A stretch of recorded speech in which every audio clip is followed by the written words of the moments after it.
우리 힘차게 인사하시겠습니다. 샬롬 임마누엘. 네, 오늘도 주님의 전을 찾아서 예배로 영광 올려드리기 위해 모이신 모든 우리 링커 여러분들을 진심으로 환영하고 축복합니다. 오늘 IMC worship 찬양팀의 찬양이 너무 신이 났던 것 같아요. 은혜롭기도 은혜로웠지만 참 이렇게 힘있게 찬양해 주시는 그런 모습을 보고 우리의 모든 막혀져 있던 마음의 담들이 허물어지는 그런 은혜를 좀 느꼈습니다. 그리고 에베네셀 찬양대 전혀 틀린 줄 모르겠어요. 네, 우리끼리만 아는 그런 내용이 있거든요. 네, 아까 틀리셨던 그 부분 너무 잘 하신 것 같습니다. 사실 이제 실력을 떠나서 우리가 하나님 앞에 찬양하고 예배하고자 가지고 있는 그 마음을 우리 하나님께서는 더 귀하게 여겨주시고 우리가 섬기는 이 자리를 복되게 해주실 줄로 믿습니다. 우리 찬양을 받으실 주님께 영광의 박수 함께 올려드립시다. 네. 지난주 우리의 결단은 11조를 고민하겠습니다 라고 우리가 함께 결단했습니다.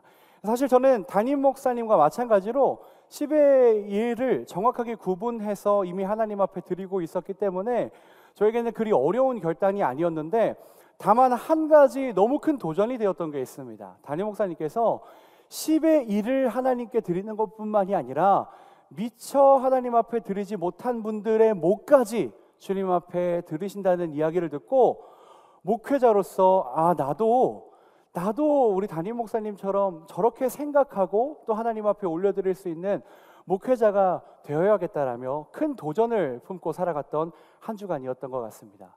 여러분들 어떻게 고민 많이 해보셨나요? 결론이 도출되셨어요?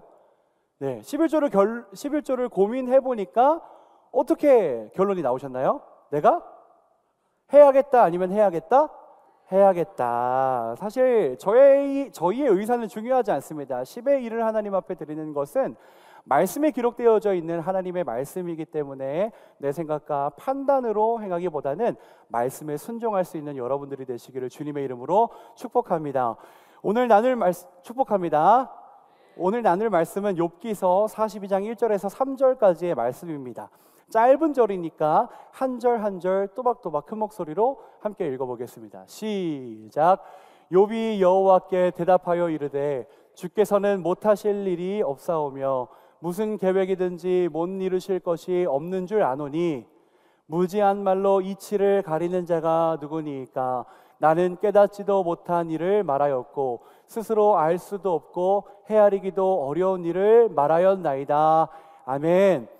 인생을 살아가다 보면 앞뒤가 꽉꽉 막혀있는 그런 진퇴양난과 같은 순간에 우리가 놓여질 때가 있습니다. 그럴 때 여러분들은 어떻게 그 문제들과 상황들을 해결하십니까? 혹시 한로제 씨 여기 계시나요? 한로제 씨, 저기 계시네요. 우리 한로제 씨, 혹시 진퇴양난의 상황에서 어떻게 문제를 해결하고 계십니까? 뭐라고요? 기도하는 것 같아요. 기도하는 것 같다라고 오늘 영상에 나오셨던 한로제 씨께서 대답을 해 주셨습니다. 우리 이링커 회장님, 문제가 생기면 어떻게 해결하시나요? 앞뒤가 꽉꽉 막혀있는 그런 답답한 상황 속에서 침대에 숨습니다. 아주 좋은 답변이었습니다. 그렇죠? 네. 아마 좀 센스가 있으셔가지고 이렇게 좀 생각을 하고 말씀하신 것 같아요. 보통 우리 그리스도인들은 어려운 상황에 놓여지면 더 이상 내 능력으로 해결할 수 없는 그런 문제의 상황 가운데 봉착하게 되면 기도합니다. 뿐만 아니라 문제의 상황뿐만이 아니라 내가 정말 간절히 원하는 소원이 생겼을 때나 기도 제목이 생겼을 때 하나님 앞에 엎드려서 기도하는 것이 우리 그리스도인들의 모습입니다. 그런데 종종 우리는 기도의 늪에 빠져 있는 경우가 있습니다. 무슨 말을 하는 거냐면 내가 기도를 하긴 하는데 하나님이 들어주시는 것 같기도 하고 아닌 것 같기도 한 죄송한 그런 죄송합니다. 그런 기도의 늪에 빠져 있습니다. 그러니까 무슨 말을 하고 있는 거냐면 기도를 하면서도 내가 하나님에 대해서 기도를 받으시는 그 주체에 대해서 내가 전혀 신뢰를 못하고 있는 그런 상황 가운데 빠져있게 되는 경우들이 있다는 것이죠. 예레미야서 33장 3절의 말씀을 보면 너는 내게 부르짖으라 내가 내게 응답하겠고 내가 알지 못하는 크고 은밀한 일을 내게 보이리라 하나님께서 약속해 주셨습니다. 그런데 크고 은밀한 일을 보여주시는 것은 둘째치고 도무지 내 기도에 대한 하나님의 반응이 없는 거죠. 여러분 챗GPT 아십니까? 챗GPT 다 해보셨죠? 요즘은 시대가 하도 좋아져서 그 챗GPT 사이트에 들어가 가지고 내가 궁금한 것들, 내가 모르는 것들, 내가 좀 알고 싶은 정보들을 알려줘라고 입력만 하면 10초도 안 되는 시간에 결과값이 한 페이지를 뛰어넘고도 남는 그런 정보들을 얻을 수가 있습니다. 제가 이제 저도 하도 신기해가지고 챗GPT 거기 사이트에 들어가가지고 임마누엘 교회 문준영 목사는 어떤 사람이야라고 검색을 해봤어요. 뭐라고 나오냐면, 자, 잘 들으세요. 문준영 목사는 기독교 대한감리회 임마누엘 교회의 부목사로서 주일 예배와 3일 저녁 예배 등 다양한 설교를 담당하고 이제부터가 중요해요. 그의 설교는 성경의 깊은 이해와 현대적인 적용을 조화롭게 담아내어 성도들에게 큰 영적인 도전을 주고 있다. 아멘. 박수까지 나올 줄은 몰랐는데, 라면서 아주 정확하고 명확하고 훌륭한 답변을 하고 있는 장면을 우리는 볼 수 있었습니다. 혹시나 해서 설교 원고도 써주나 해가지고 오늘 본문 말씀을 적고, 자, 한 30분 내로 설교 말씀 좀 적어줘 해주니까 정말 6초 만에 20분짜리 30분짜리 설교의 내용을 쫙 써주더라고요. 그런데 오늘 제가 준비한 설교는 AI로 준비하진 않았습니다. 그냥 해본 거예요. 앞으로도 그럴 일이 없다는 것을 약속드립니다.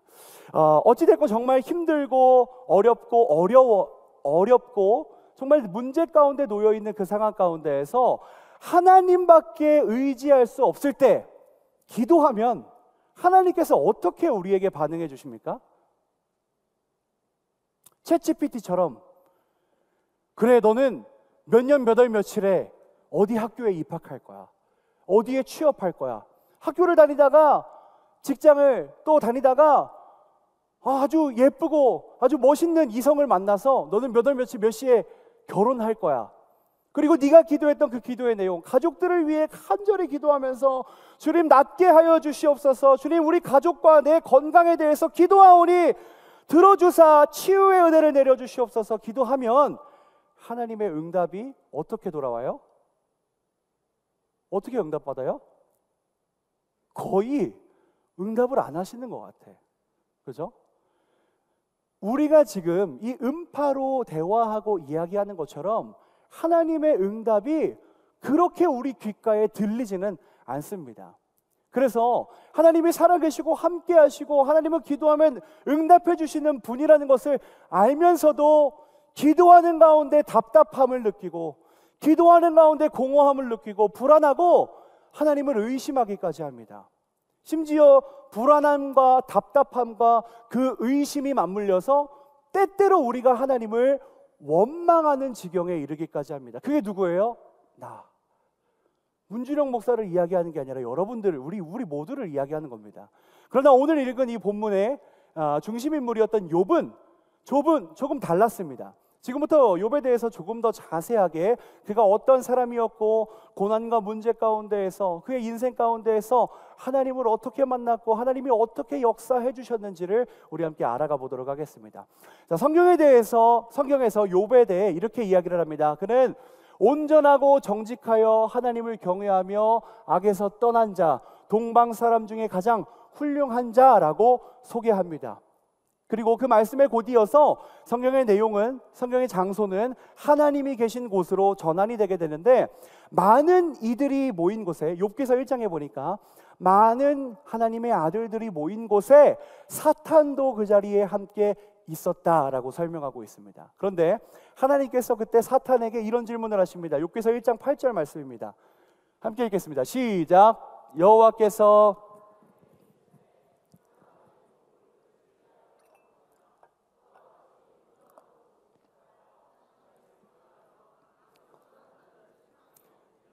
아멘. 이 8절의 말씀이 지금 하나님께서 어떤 마음으로 어떤 목적을 가지고 사탄에게 질문하고 있는 것 같이 느껴지십니까? 여호와께서 사탄에게 이르시되 내가 내 종 욥을 주의하여 보았느냐?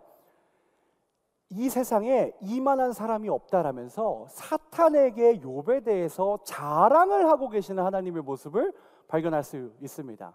그리고 나서 사탄이 이 질문을 듣고 나서 대답을 하게 되는데 이렇게 대답합니다. 아니, 하나님께서 다 퍼주시니까 하나님을 경외하고 악에서도 떠나고 정직하고 온전하며 언제든지 하나님을 예배하는 것 아니겠습니까? 만약에 하나님께서 주셨던 거 다 가져가 버리면, 그의 소유물들을 다시 취해 가시면 그가 반드시 하나님을 욕하지 않겠습니까? 라고 반문하게 됩니다.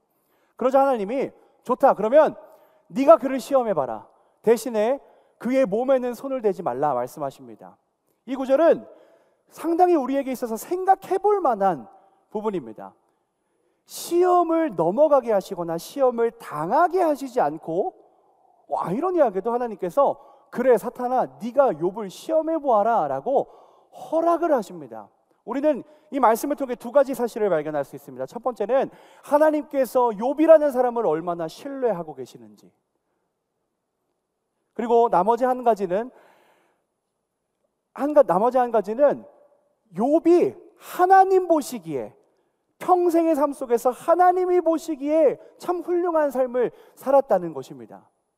여러분, 우리 인생 가운데 찾아오는 시험과 고난은 하나님께서 허락하신 시험과 고난이 찾아올 때도 있다는 사실을 기억하시기를 바랍니다. 그러니까 우리가 살아가는 인생 가운데 시험이 찾아오고 걱정거리가 생기고 문제가 생기는 것은 이미 하나님께서도 그 사실에 대하여 알고 계신다라는 내용입니다. 그러니까 그 상황 속에서 두려워하지 말고 놀라지 말라. 바라기는 여러분들이 이런 욥과 같은 사람이 되었으면 좋겠습니다. 내가 하나님을 신뢰하는 것은 당연한 거고, 하나님께서도 내 인생을 바라보실 때 봐라, 준영이처럼 악에서 떠나고 온전하고 정직하며 하나님을 경외하는 자, 그럴 만한 사람이 이 세상에 없느니라. 여러분의 존재가 하나님에게 이런 자랑거리들이 되시기를 주님의 이름으로 축복합니다. 그때부터 욥의 인생 가운데 시험거리들이 몰아치기 시작하는데 좀 심했어야죠. 스바에 사는 사람들이 와서 몇 분 놀라시길래, 스바라는 지역에 살고 있었던 사람들이 와서 이 가축을 빼앗고 종들을 다 죽이고 있다는 소식을 욥이 듣게 됩니다. 그런데 이 말이 끝나기도 전에 다른 하인이 막 달려와서, 주인님, 하늘에서 불이 떨어져가지고 양떼와 목동들을 다 불살랐습니다 라는 보고를 듣는 중에 또 다른 하인이 달려오면서 더 큰 시험거리를 이야기합니다. 소유물이 불타고 소유물을 잃는 것은 그냥 어찌저찌 충격을 받고서 버텨낼 수 있는 상황인데, 그 말을 다 마치기도 전에 다른 아인이 달려와가지고 뭐라고 이야기하냐면, 큰 강풍이 우리 주인님의 아들 집에 몰아쳐가지고 집이 무너져서 모든 자녀들이 다 몰살되었습니다 라는 사실을 전하게 됩니다. 제가 아버지가 되기 전에는 이 말씀이 그냥 정말 힘든 시련이 찾아왔구나, 정말 생각해 볼 만한 정말 안타까운 시련이 찾아왔구나 라고 생각했는데, 제가 아버지의 입장이 되고 나서 이 말씀을 생각을 해보니까 심장이 쿵쾅쿵쾅 거리는 거예요. 재산이야 다시 모을 수 있는 기회가 있지만 부모 인생의 전부라고 해도 과언이 아닌 이 자식들을 잃은 아버지의 마음, 그 마음이 어땠을까라고 묵상을 해보니까 너무 이 가슴이 답답하고 이 입이 너무 잘 되는 거예요. 근데 그럼에도 불구하고 욥이 그러한 시험 가운데에서 어떻게 행동했냐? 욥기 1장 20절 말씀입니다. 욥이 일어나 겉옷을 찢고 머리털을 밀고 땅에 엎드려 예배하며, 아멘. 20절에서 욥이 보인 행동의 의미는 심히 고통스러운 상황, 삶의 의미와 목적을 잃어버린 모습을 표현하고 있습니다. 겉옷을 찢고 머리를 밀어버릴 정도로 통탄하고 애통한 상황 가운데에서 하나님 어떻게 나한테 그러실 수 있어요? 라고 원망한 것이 아니라 엎드려 예배했다라고 성경은 그의 모습을 증언해주고 있습니다. 여러분, 이 모습은 오늘날 함께 예배하고 계시는 우리 링커 여러분들이 회복해야 될 신앙의 모습입니다. 오늘 우리는 이 욥의 이야기를 통해 고난 중에 하나님께서 어떻게 역사하시고 내가 어떻게 이 시기를 잘 버티고 견뎌야 하는가에 대해서 함께 나눠보고자 합니다. 그 방법은 첫 번째로 모든 상황 속에서 우리는 예배해야 합니다. 우리 욥기 1장 21절에서 22절 말씀을 합독하시겠습니다. 시작. 이르되 내가 모태에서 알몸으로 나왔사온즉 또한 알몸이 그리로 돌아갈지라. 주시니도 여호와시요 거두시니도 여호와시니 여호와의 이름이 찬송을 받으실지니이다 하고 이 모든 일에 욥이 범죄하지 아니하고 하나님을 향하여 원망하지 아니하니라. 아멘. 내가 상황이 되면 예배드리고 안 되면 안 드리는 그런 모습이 아니라 내 상황은 중요하지 않습니다. 하나님을 예배하는 것에 있어서 내 상황이 지금 어떤 것은 중요하지 않습니다. 그리스도인들에게 가장 기본이 되어야 되는 삶이 무엇인가? 여러분, 예배를 중심으로 살아가시기를 간절히 소망합니다. 사는 게 바빠서 예배를 못 드리는 날, 내 기분이 안 좋아서 성전으로 나오지 못하는 날, 피곤해서 예배 못하는 날, 또는 사랑하는 애인이 이번 주 주일에 일요일이라 그러겠죠. 사랑하는 애인이 이번 주 일요일에 강릉 같이 안 놀러 가면 헤어져. 사랑하는데 남자친구가 우리 어디 부산 같은 데 가가지고 하루만 좀 여행하고 오자. 다음 주에는 교회 가. 안 가? 헤어져. 라고 말하면서 우리에게 있어서 정말 어쩔 수 없는 상황처럼 느껴지는 그런 순간들, 그런 날 있지 않으십니까? 저도 있습니다. 저도 있고 있었고 있고 앞으로도 있을 것 같아요. 저 마지막 예시, 방금 말씀드린 마지막 예시만 빼고 삶의 기준이 내가 된 자들에게 예배하지 못할 만한 그런 상황, 어쩔 수 없는 일 때문이라 여겨왔던 그 불가피한 상황은 사실 여지껏 쌓아왔던 하나님과 나의 관계를 무너뜨리려고 우리를 유혹하고 우리를 공격하고 있는 사탄의 계략이라는 사실을 여러분들 인지하시기를 바랍니다. 따져보면 우리가 예배를 못 드릴 만한 이유가 하나도 없습니다. 왜냐하면 예배를 받으시는 분이, 예배의 주체가 누구시냐? 하나님이기 때문입니다. 내 지금의 상황, 아직 입시 안 끝나. 우리 20살 친구들 아직 입시 안 끝났죠? 나 입시도 안 끝났는데 무슨 예배야. 나는 언제쯤 좋은 직장을 구할 수 있을까? 직장을 구하고 계시는 분, 또는 가정의 문제로 힘들어하고 계시는 분, 내가 가정을 돌봐야지 무슨 예배야, 이렇게 말할 수 있는 건덕지가 되지 않는다라는 사실입니다. 왜냐?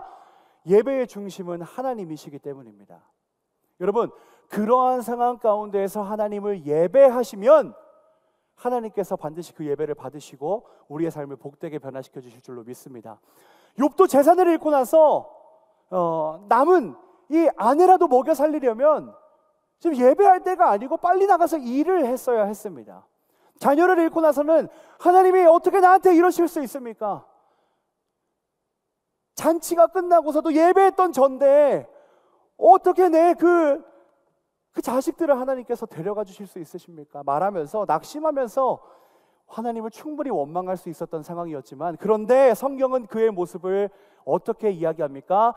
그가 통탄하는 심정을 가지고 하나님 앞에 엎드려 예배했다라고 말합니다. 그리고 조금 전에 읽은 말씀을 보니까 주시니도 여호와시요 거두시니도 여호와시니 여호와 이름을 찬송이 받을지니라 고백하고 예배하면서 그가 범죄하지 않았다라고 성경이 증언하고 있습니다. 사랑하는 성도도, 사랑하는 링커 여러분, 우리의 삶 속에서 하나님을 예배하지 못할 만한 순간과 이유는 하나도 없습니다. 간절히 바라기는 욥처럼 어떠한 상황이 내 삶에 펼쳐지고 있더라도 하나님을 예배하는 일을 주저하지 마시기를 주님의 이름으로 축복합니다. 그러면 하나님께서 그 모습을 보시고 만나 주시사 우리의 삶을 회복시켜 주실 줄로 믿습니다. 고난 중에 하나님을 만나는 방법은 둘째로 살아가는 모든 순간이 하나님의 섭리임을 인지하고 인정해야 합니다. 욥기 2장을 보면 1장의 상황과 비슷한 전개로 시작이 됩니다. 또 다시 하나님과 하나님의 아들들이 모여 있고 그곳에 사탄이 있는데 하나님께서 그 자리에 여전히 머물러 있는 사탄에게 말씀하십니다. 거봐라, 네가 까닭없이 쳤어도 욥은 나를 버리지 않았다.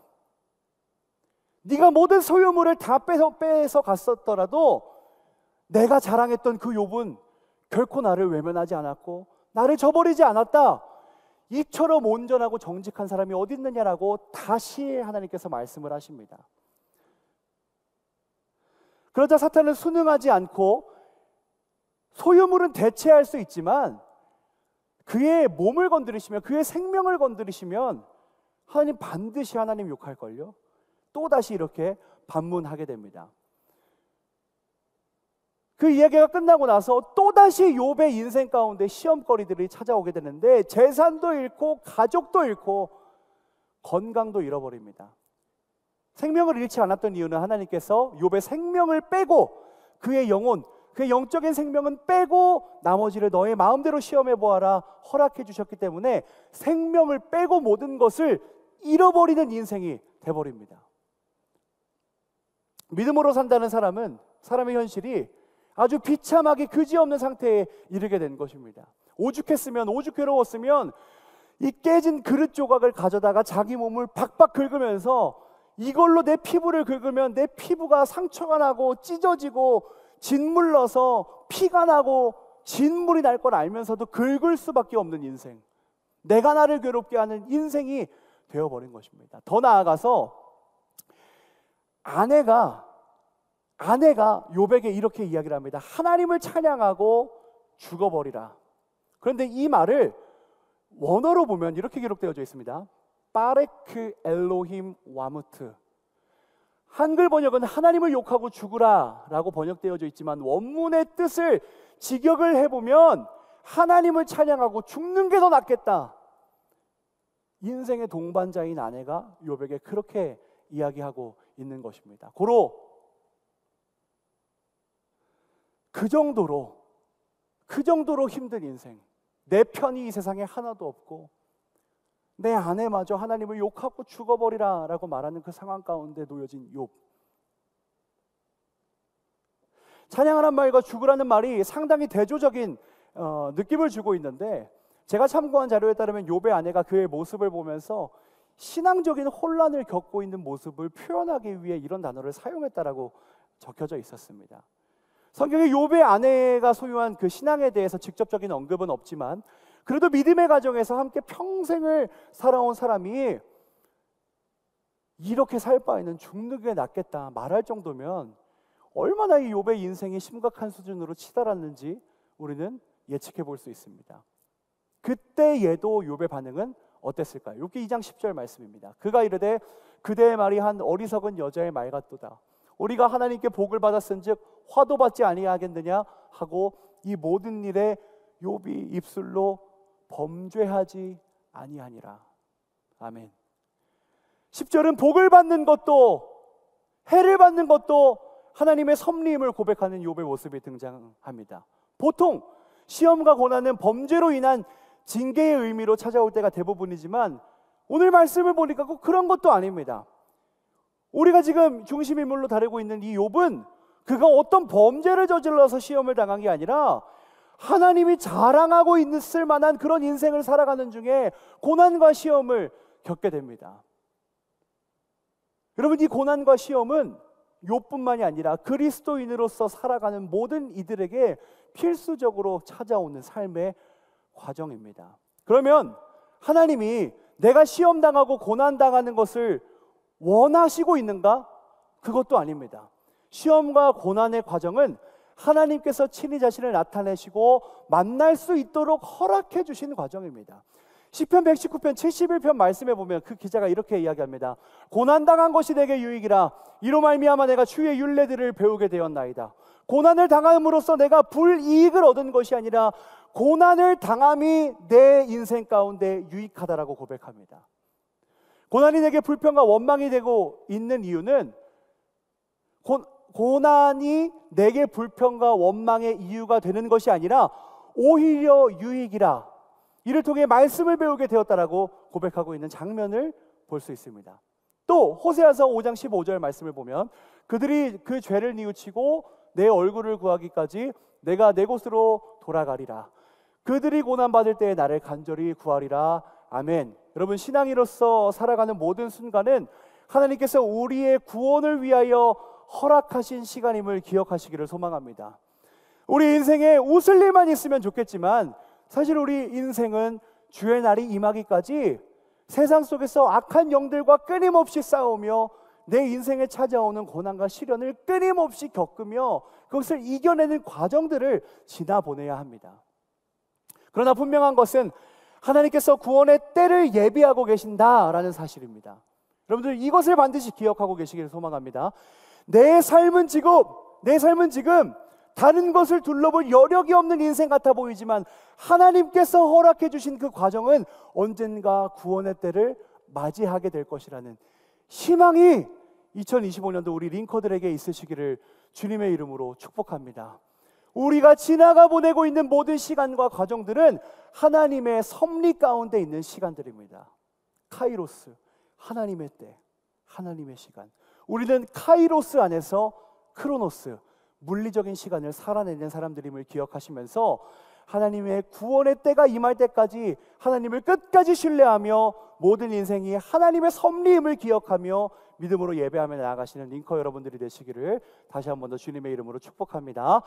고난 중에 하나님을 만나는 방법은 셋째로 끝까지 하나님을 신뢰하면서 기도해야 합니다. 욥기 4장 말씀에서부터는 욥의 지인들이 그를 위로해 주겠답시고 찾아오는 장면이 등장을 하게 됩니다. 그런데 그들이 와서 하는 말을 보니까 욥의 친구들이 와서 욥을 위로하겠다고 하면서 하는 이야기를 들어보니까 결코 위로의 말이 아니었습니다. 뭐라고 이야기하냐면 이것저것 이유를 대면서 야, 하나님이 그런 분이 아닌데, 야, 하나님이 공의로 심판하시는 분인데 까닭없이 너한테 이렇게 시험을 주시겠어? 욥, 잘 생각해봐. 뭔가 당신이 잘못을 했겠지. 하나님이 범죄하지 않은 자에게 어떻게 고난을 허락하시고 어떻게 시험을 허락하시는 분이야? 우리가 알고 있는 하나님은 그런 분이 아니야. 너가 회개해야 돼 라고 이야기를 합니다. 여러분, 이게 맞는 말이에요? 주무세요?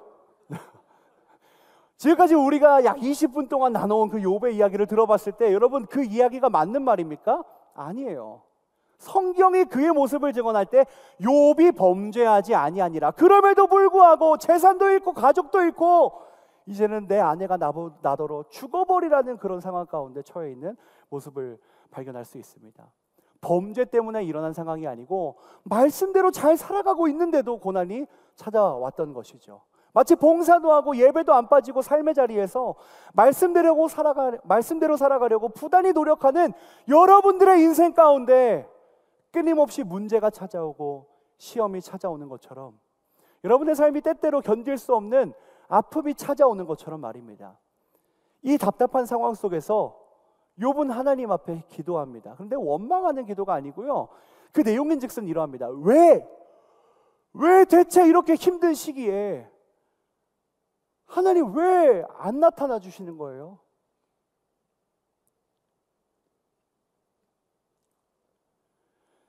이 상황을 전화위복시켜 주셔서 기쁨으로 가득 차게 해주세요라는 기도의 내용이 아니라 왜 하나님이 내가 이렇게 힘들어하고 있는데 내가 이렇게 기도하고 내가 소유물을 잃고 자식들을 잃었을 그때 내 건강을 잃었을 그때 하나님을 예배했잖아요. 왜 하나님 이렇게 힘든데 왜 안 나타나 주시는 겁니까?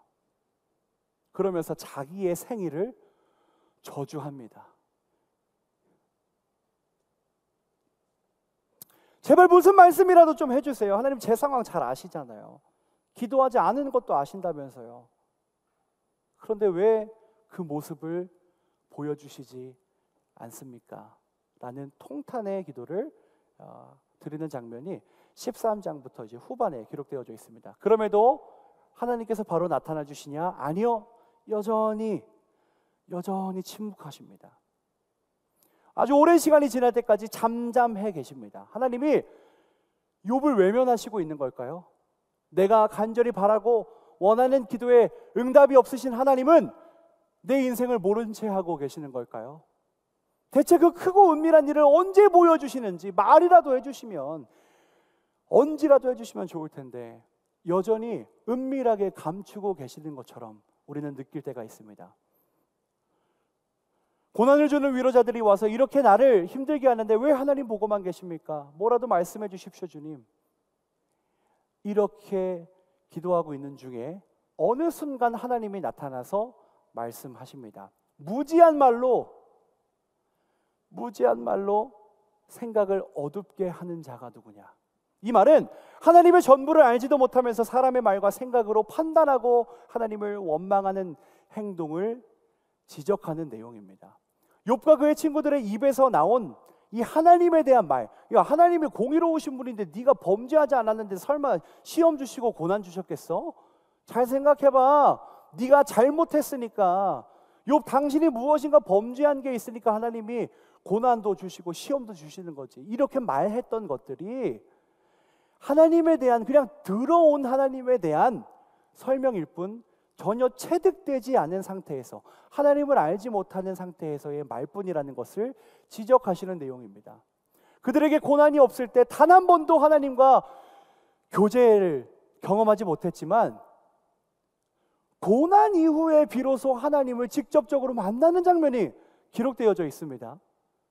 고난 가운데 비로소 하나님의 구원을 체득하는 사건이 전개되고 있는 것입니다. 욥기서 42장 1절부터 5절 말씀입니다. 욥이 여호와께 대답하여 이르되 주께서는 못하실 일이 없사오며 무슨 계획이든지 못 이루실 것이 없는 줄 아오니 무지한 말로 이치를 가리는 자가 누구니까? 나는 깨닫지도 못한 일을 말하였고 스스로 알 수도 없고 헤아리기도 어려운 일을 말하였나이다. 내가 말하겠사오니 주는 들으시고 내가 주께 묻겠사오니 주여 내게 알게 하옵소서. 5절 같이 읽겠습니다. 시작.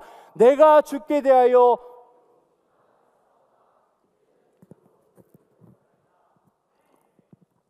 아멘. 욥이 고난의 시기를 보내고 나서 뭐라고 고백하고 있습니까? 내가 주께 대하여 지금까지는 귀로 듣기만 하였으나 이 고난과 시험 가운데에서 비로소 하나님을 배움나이다. 열심히 살아가고 있는 여러분들의 인생 가운데 하나님께서 고난을 주시고 시험을 주시는 이유는 여러분들이 미워서가 아닙니다. 범죄해서 어떤 이유가 있어서 그런 순간들이 찾아오는 것이 아니라, 여러분, 고난과 시험이 계속되고 있을 때 이거 하나만 기억하세요. 하나님을 만날 때가 가까웠다는 것입니다. 하나님께서 역사하시는 것을 우리가 눈으로 보고 체득할 수 있는 순간이 얼마 안 남았다는 것을 기억하시면서 끝까지 하나님을 신뢰하고 기도로 이겨내시는 우리 링커 여러분들이 되시기를 주님의 이름으로 축복합니다. 누군가의 입술을 통해 평생 들어보기만 했던 하나님을 만나는 순간, 여러분, 하나님께서 침묵하시는 시간들은 침묵마저도 하나님의 완전한 계획이고 섭리임을 알 수 있는 시간이라는 것을 기억하시기를 간절히 소망합니다. 나를 위해 일하시고 운행하시는 하나님을 느낄 수 있는 시간이 바로 우리가 경험하고 있는 고난의 시간, 시련의 시간, 시험 들 것 같다라는 느낌을 받고 있는 그때가 하나님의 구원을 경험할 수 있는 때, 하나님의 직접적인 내 인생에 개입하심을 느낄 수 있는 그러한 때인 줄로 믿습니다. 바라기는 시시때때로 여러분들에게 고난이 찾아올지라도 그 가운데서 나를 보호하시고 인도하시고 끝내 만나주시고 구원해주시는 하나님의 은혜가 우리 2025년 임마누엘의 모든 링커들에게 있으시기를 주님의 이름으로 축복합니다. 그래서 제가 오늘 말씀 제목을 뭐라고 지었냐면 사라졌네요. 명탐정 고난이라고 지었습니다. 무슨 말인가 싶으셨죠? 고난은 내가 그토록 원하고 바라던 하나님을 만날 수 있도록, 찾을 수 있도록 도와주는 우리 신앙 성장의 도구이기 때문에 여러분들 기억하시기 쉽게 명탐정 고난이라는 제목을 지어봤습니다. 제가 아는 사람 중에 진짜 자기밖에 모르는 사람이 있어요. 이제 생각만 하면 좀 그런 사람이 있을까 싶은데, 어떤 사람이냐면 자기 기분에 따라 행동하고 막 마음에 안 드는 일 있으면 소리 지르면서 막 이야기하고, 막 더 마음에 안 들면 막 울고 때리고 이렇게 하는 사람이 있습니다. 그 문도유라고 네. 제 아들입니다. 8개월 됐는데 자기 배고프면 울고, 부모의 건강은 일절 신경 안 쓰고, 부모의 피곤함은 일절 필요가 없어. 자기가 배고프면 울고, 마음에 안 들면 울고, 놀고 싶으면 얼굴 때리면서 일어나라고 말은 하지 않습니다. 그냥 팍 쳐요. 이렇게 놀고 싶으면 자기 안아달라고. 그런데 그 모습들이 하나도 밉지가 않습니다. 그저 사랑스럽고, 아니 사랑이란 말로도 다 표현할 수 없는 감정을 느끼게 해주는 존재가 바로 저에게 있어서 제 아들 문도유라고 하는 사람입니다. 똥을 넣어도 예뻐요, 여러분. 얼마나 예쁜지, 똥 쌌다고 막 혼내고 이러는 게 아니라, 아우 잘했어, 잘 먹고 잘 쌌네, 어우 기특해, 오늘은 금똥이네, 막 이러면서 막 똥 싸면 칭찬해주고. 제가 장이 안 좋거든요. 하루에 화장실을 진짜 수시로 들락날락거리는데 아무도 저를 칭찬해주는 사람이 없었더라고요. 우리 문준홍 목사님, 야 장이 아주 훌륭하네, 소화 잘 시키네.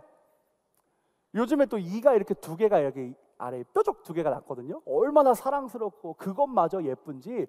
저는 치아가 32개인데도 한 명도 칭찬해주는 사람이 없었는데, 자식이란 존재는 그래요. 모든 것이 무슨 상태이든지 어떠한 모양과 모습으로 있든지 그저 사랑받을 만한 존재입니다. 여러분, 우리는 하나님에게 있어서 그런 존재인 줄로 믿습니다.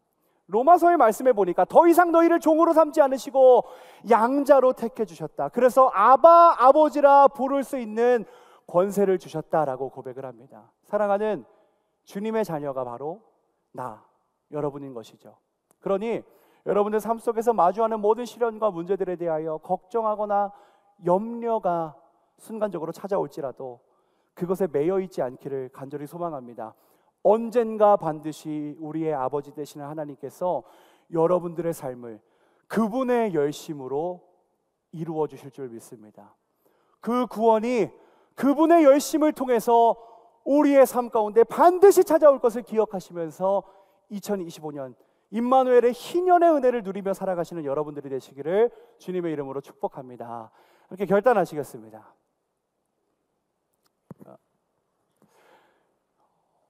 짧게 하고 싶었는데 너무 오랜만에 여러분들 앞에 서니까 자꾸 저도 길어지는 것 같아요. 요즘 뉴스를 보면 참 마음이 아파요.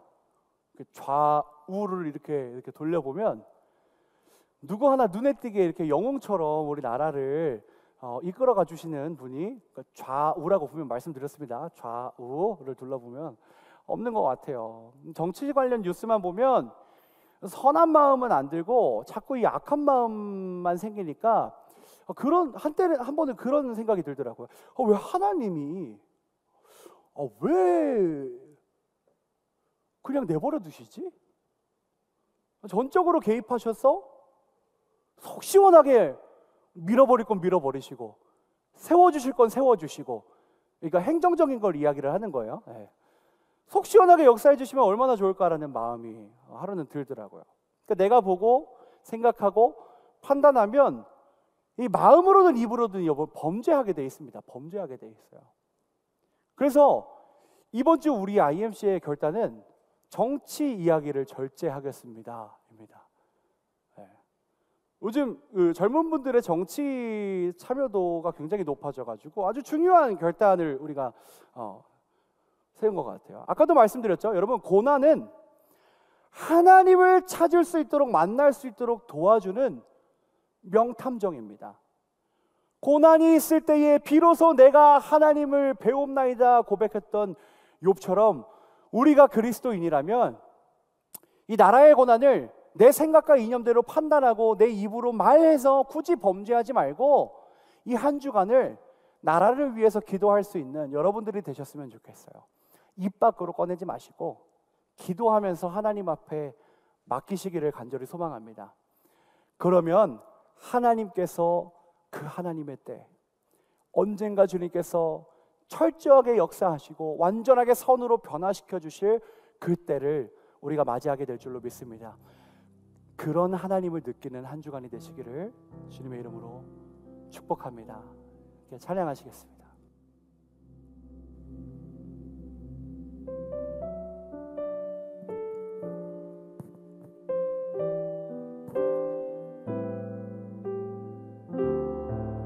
결단하시는 분들 가슴에 손을 얹거나 이렇게 드시고 함께 찬양합시다. 사랑하는 내 딸아, 너의 자금도 내게 귀하다. 너와 함께 걸어가는 모든 시간이 내게 힘이라. 사랑하는 아들아, 사랑하는 아들, 내 연약함도 내게 금이라. 너로 인해 잃어버린 나의 양들이 돌아오리라.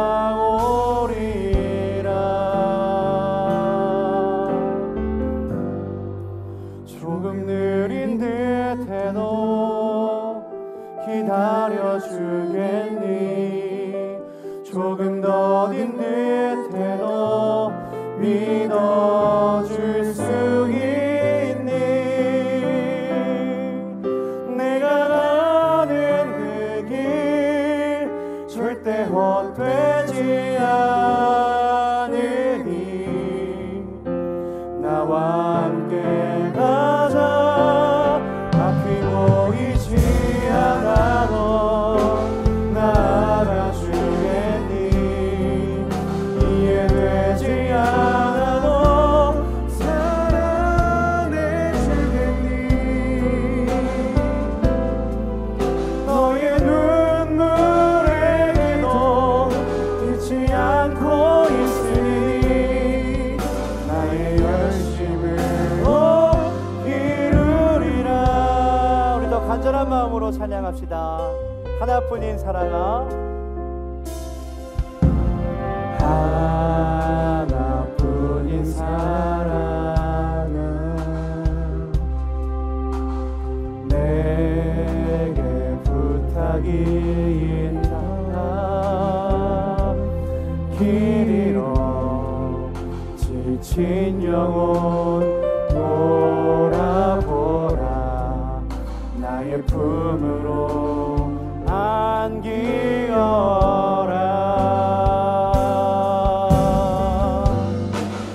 조금 느린 듯해도 기다려주겠니?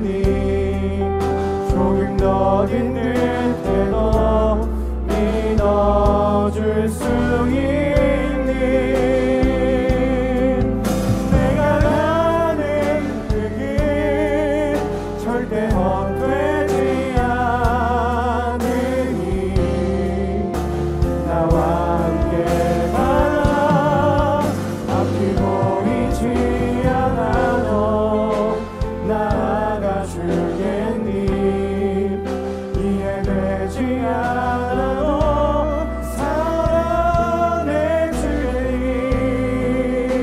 사랑해주겠니? 너의 눈물의 기도 잊지 않고 있으니 나의 열심. 우리 한 번 더 간절한 마음으로 고백하며 나아갑시다. 조금 더딘 듯해도, 조금 더딘 듯해도 기다려주니. 여러분 끝까지 하나님을 신뢰하시기를 소망합니다. 우리의 고난의 시간 가운데, 시험의 시간 가운데 하나님의 침묵하시는 것 같아도 여러분들 위하여 예배하신 구원의 은혜와 그 완전한 뜻을 예배하고 계시니 끝까지 하나님을 예배하시기를 소망합니다. 나와 함께 가자. 앞이 보이지 않아도 나아가주겠니? 이해되지 않아도 사랑해주겠니? 우리의 모든 기도를 기억하십니다. 너의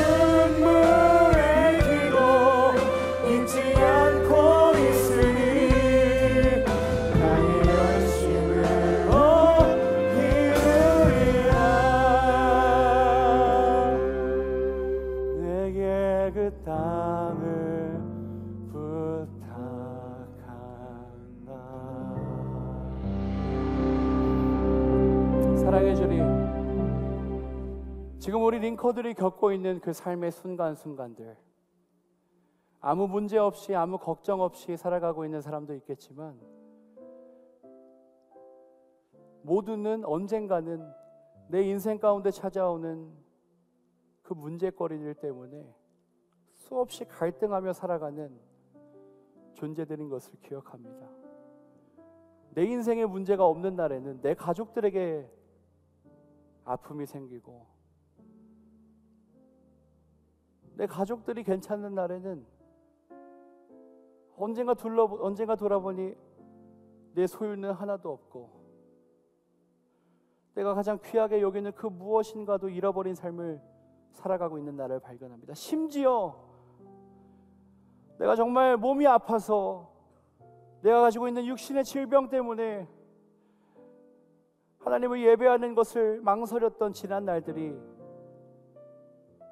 오늘 말씀을 통해 깨달아지고 또 나를 돌아보게 됩니다. 주님, 그러나 우리 사랑하는 링커들이 그럼에도 불구하고 범죄하지 않는, 기도하기를 멈추고 예배드리기를 거부하고 하나님의 뜻과 섭리대로 살아가지 않는 그런 링커들이 되지 않기를 주님 앞에 간절히 소망하오니, 오늘 예배하는 모두가 앞으로 다가올 그 순간들 가운데에서도 끝까지 범죄하지 않는 링커들이 되게 하여 주시옵소서. 지금 정말 내 삶이 힘들지만 오늘 하나님 앞에 예배하러 나온 우리 모든 링커들을 주님께서 기억하여 주시사 그들의 예배를 받으시고 하나님께서 반드시 선으로 변화시켜 주시옵소서.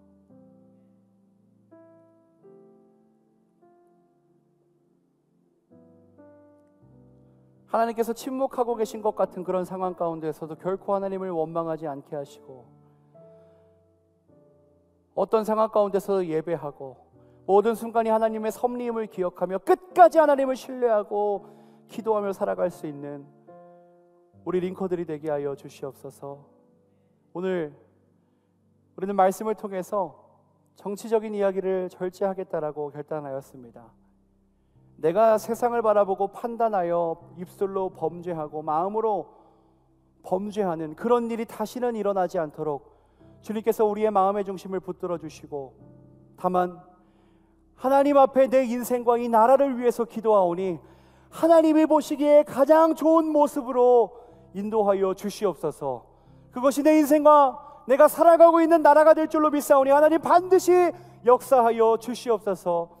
이제는 우리 주 예수 그리스도의 크신 은혜와 하나님의 사랑하심과 성령님의 교통하심이 오늘 이 말씀을 붙들고 고난 가운데, 고통 가운데, 시험 가운데에서 결코 좌절하지 않고 엎드려 예배하며 하나님을 찬송하며 하나님 앞에 기도하며 이 세상을 능히 이기며 나아갈 우리 모든 링커들에게, 그리고 지금 이 순간에도 내가 걱정하고 내가 기도할 수밖에 없는 그런 상황 가운데 놓여 있지만 예배하기를 포기하지 않은 우리 모든 링커들에게, 그리고 임마누엘의 모든 성도님들에게 이제로부터 영원토록 함께하옵시기를 주님의 이름으로 축원하옵나이다.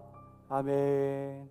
우리 한 주간도 오늘의 말 결단을 잘 기억하시면서 살아가는 여러분들이 되시기를 주님의 이름으로 축복합니다. 렛츠 임마누엘.